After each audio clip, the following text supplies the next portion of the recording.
Baik, Bismillahirrahmanirrahim. Assalamualaikum warahmatullahi wabarakatuh. Salam sejahtera bagi kita semua.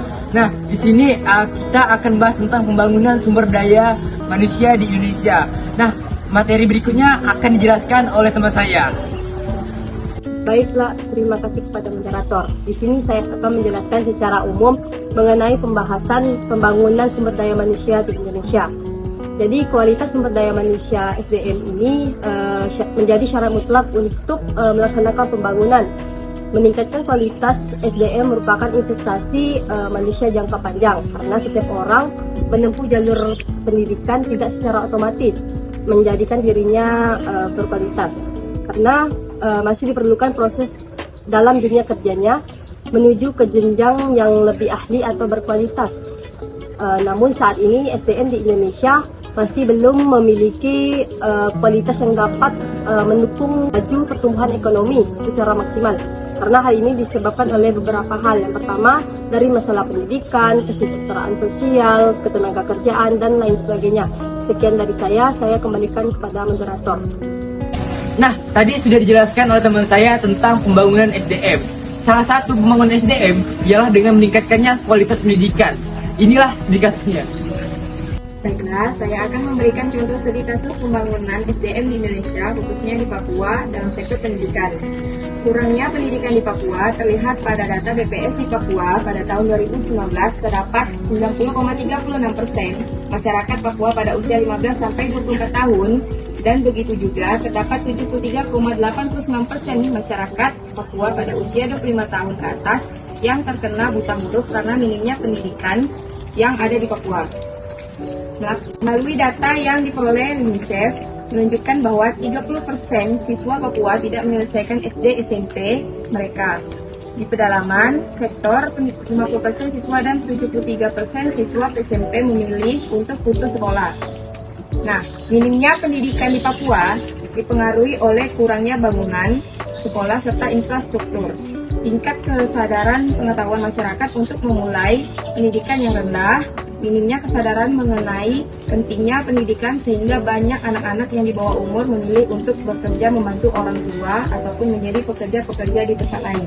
Sekian dari saya kembalikan ke moderator.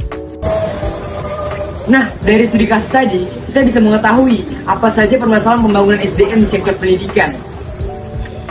Baiklah, di sini kami akan menjelaskan mengenai permasalahan pembangunan sumber daya manusia di Indonesia, khususnya di Papua.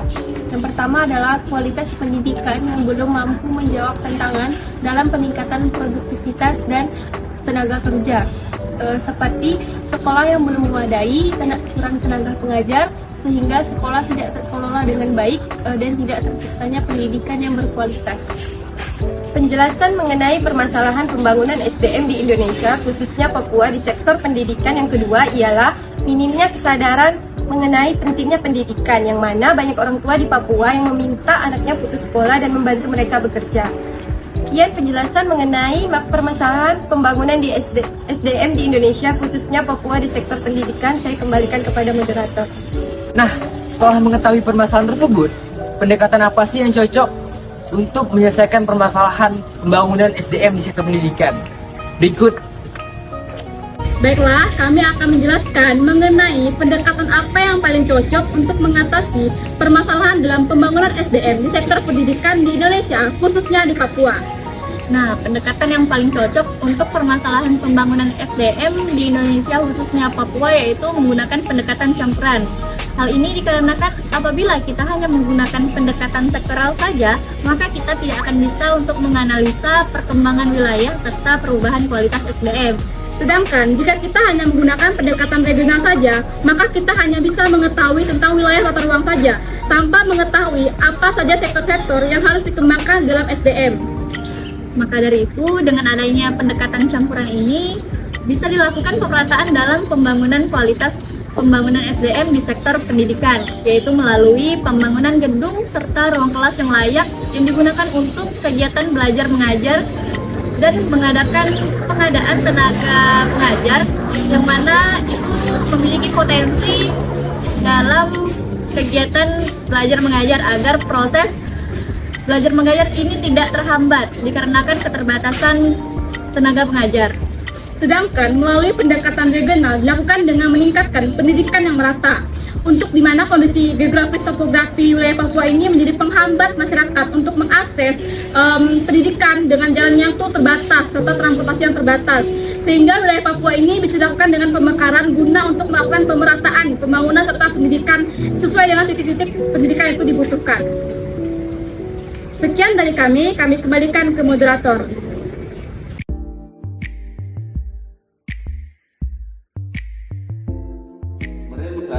Serius dalam membangun dan memajukan sumber daya manusia di tanah Papua agar sejajar dengan saudara-saudara setanah air.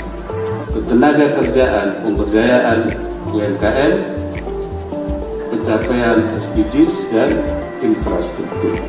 Saya mengharapkan dan mengajak kita semua bersama-sama memberikan dukungan yang terbaik dan menjaga suasana yang kondusif agar program percepatan pembangunan kesejahteraan di Papua dan Papua Barat dapat secepatnya terlaksana dan memberikan hasil serta manfaat yang nyata.